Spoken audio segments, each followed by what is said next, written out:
Hey, what is up, everybody? I'm here to give you guys my WWE NXT review for November 8th, 2017. And this will pretty much be the end of my binge watching of NXT. After this review, I will officially be all caught up with the show. And I'm going to try to watch NXT next week live, since it's the go-home show of what's now called NXT TakeOver WarGames, because they changed it to Houston to WarGames, which I like because it's a good marketing thing. And yeah, so I'm just going to get right into this. So we had Percy Watson, Nigel McGuinness, and Mauro Ranallo on commentary for this show. We had the first match. It was a tag team match, Heavy Machinery versus Chris Payne and Sean Maluna. It was a squash, which makes sense because Heavy Machinery, they're trying to build up as a team, and they're bigger, so they should be squashing these guys.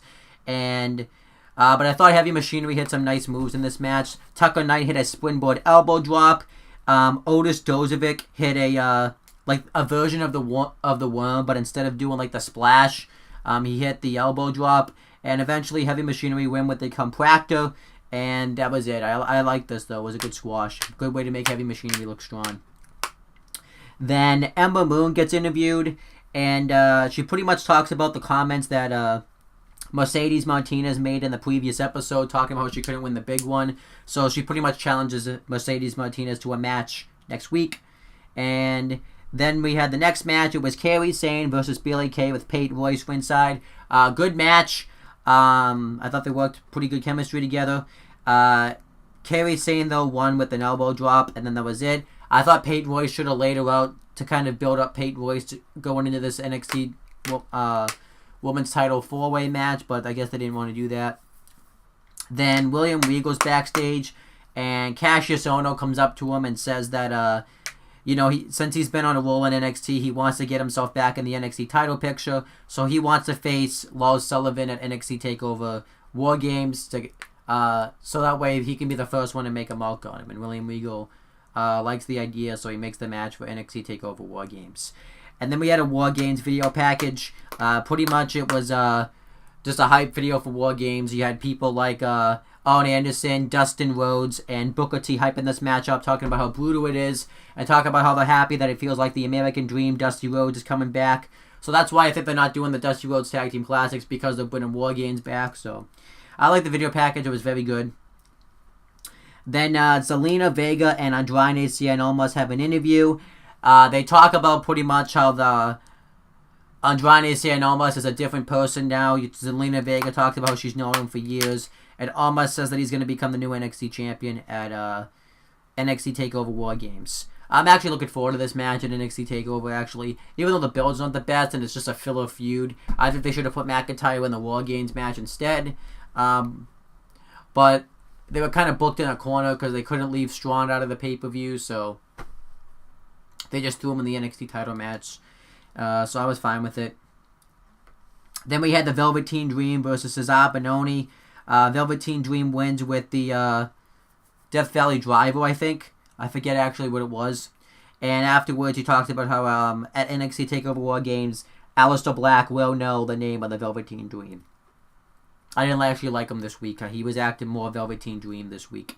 Then Ruby Riott cuts an interview. She talks about how she's going to be out because of her ankle injury for a couple of weeks.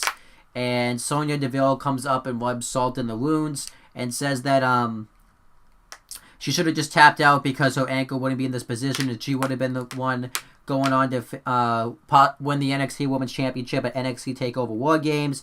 So Ruby Riott challenges her to a match when her leg's fully healed, and Sonya Deville accepts. I like this. It was pushing a feud. I think Sonya Deville should have attacked her since she was in a vulnerable position. That would have been a heel thing to do, but whatever. Then the Street Profits were at Full Sail University, and they pretty much, being the Street Profits and stuff. And Montez Ford pretends to be Tino Sabbatelli and tries to take his suit. But Tino Sabbatelli and Riddick Moss catch him when they talk about how they'll never dress as as fly as they do. So the Street Profits challenge them to a match next week, to which Tino Sabbatelli and Riddick Moss accept. I'm actually looking forward to that match. I like both teams.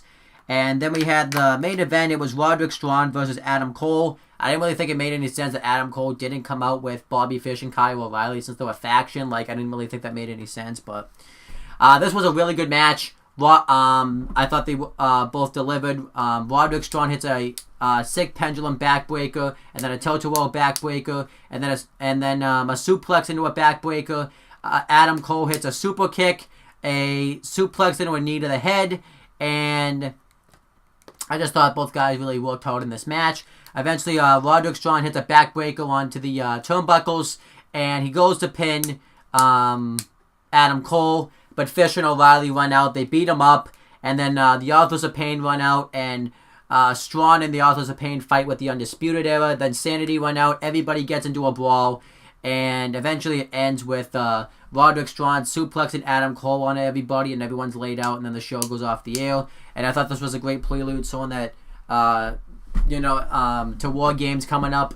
And overall, I thought this NXT episode was actually a really good show. 8 out of 10 again. NXT continues to deliver. I'm really looking forward to NXT TakeOver WarGames. I can't wait for it. We got some really good matches, I think, that are going to come out of it. And I'm excited for it. But as for my star ratings for the tag team match, I give it 2 stars. It did what that needed to do. For the women's match, 3 stars.